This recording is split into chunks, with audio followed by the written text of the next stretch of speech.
blood type is an example of codominance that also has multiple alleles. And so we've talked about how if they're type A, they can either be IAIA or IAI. Right? Same thing goes with B. They could be IBIB or IBI.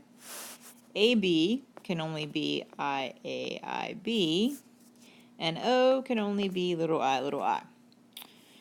So let's look at this problem. Miss Klink is type A, so that means she could be either one of those two. And Mr. Klink is type O, which means he can only be little I. They have 3 children. One of them is type O, one of them is type A, and one of them is type AB.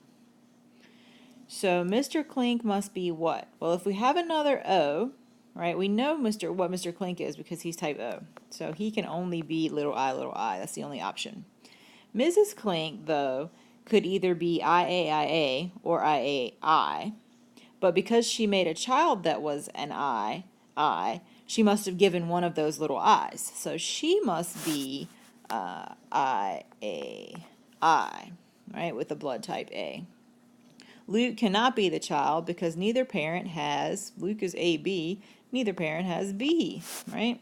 If Mr. Klink, let's draw us a Punnett square, if Mr. Klink is little I, and the mom is IAI, we can get type A children, and we can get type O children, but no B's.